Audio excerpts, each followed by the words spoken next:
E aí pessoal, tudo bem? Hoje eu vou falar para vocês sobre um assunto leve, tranquilo, nostálgico. Vou voltar lá no finalzinho de 2005, quando eu tive o meu primeiro emprego. O que foi, como é que foi?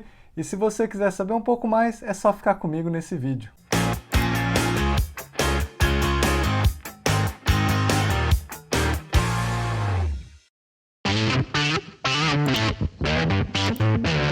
Para você que acha que eu nunca trabalhei, nunca peguei pesado nessa vida, eu tenho fotos e vídeos provando que eu já fiz trabalho duro. Lá em 2005, quando eu estava na faculdade, existe um programa que chama Arubaito, que é um programa voltado para descendentes de japoneses que mandam esses descendentes por um período de 4 a 5 ou quanto tempo eles quiserem ficar no Japão para ajudar na produção industrial japonesa. Aí eu vou deixar algumas fotos para vocês, vou mostrar alguns vídeos e também vou deixar aqui 3 coisas que eu aprendi nessa experiência. Como eu consegui esse arubaito? Aqui no Brasil, principalmente na cidade de São Paulo, existem muitas agências de trabalho para descendentes de japonês. E aí você chega lá e fala assim, eu quero trabalhar. Eles te arrumam um emprego lá no Japão, pagam a sua passagem, pagam toda a questão de visto, questão de tradução, fazem todo o processo e você só vai.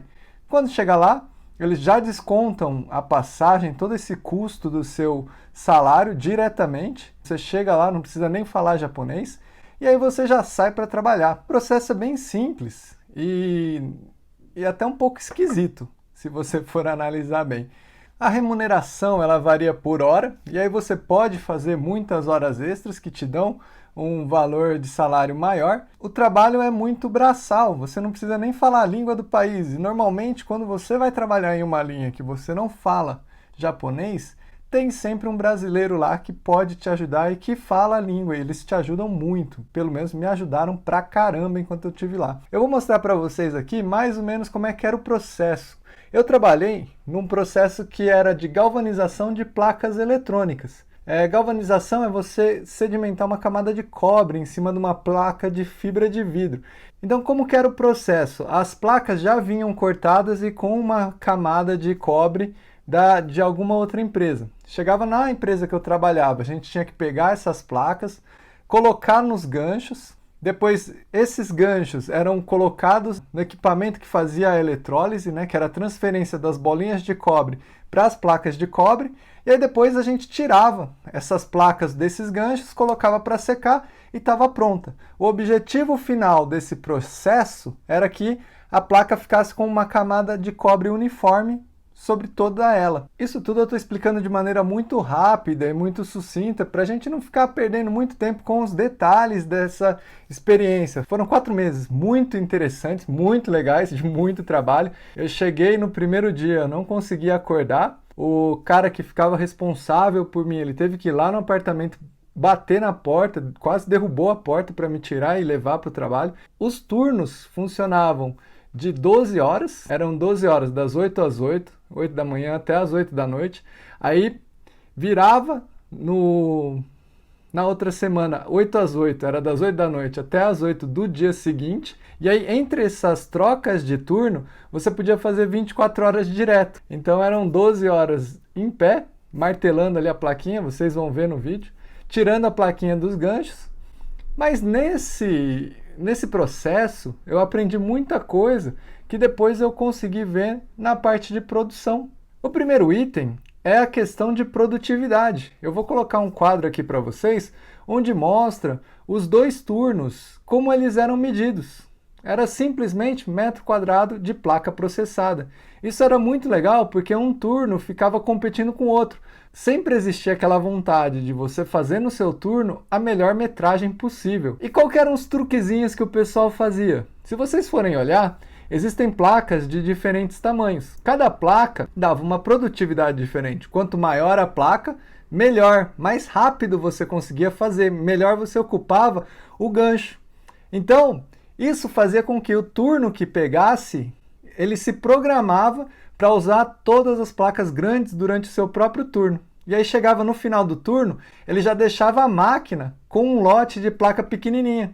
Porque quando o outro turno chegasse, ele já entrava pegando placa pequenininha, não podia cortar o lote no meio. Então, Se começasse um lote de placa pequena, tinha que terminar. O turno que estava acabando, ele estava saindo para ir para casa descansar, ele já deixava no esquema ali um lote de placa pequena para começar. E aí antes, um pouquinho antes, uns 10, 15 minutinhos antes do segundo turno entrar, eles já colocavam a placa mais estreitinha e iniciava o lote. Aí deixava o outro turno sobrecarregado. Então, isso era uma coisa que acontecia muito. Então, toda troca de turno era uma troca de turno bem corrida, porque você já entrava, você já sabia que o outro turno já tinha feito isso, porque você fez isso no seu turno.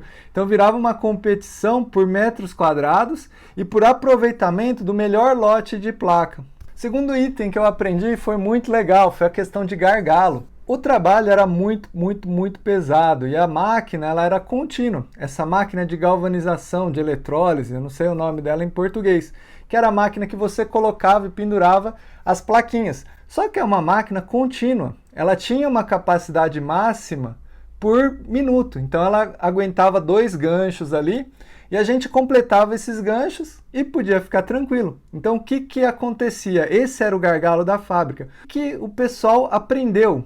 E eles ensinavam para a gente também que se a gente conseguisse fazer um grande número de placas, e aí eu vou deixar o vídeo para vocês aqui de eu batendo a placa, né, colocando a placa no gancho, se a gente fizesse isso e deixasse uma quantidade muito grande de placas prontas, eu tinha quantidade suficiente para eu alimentar a máquina e poder descansar.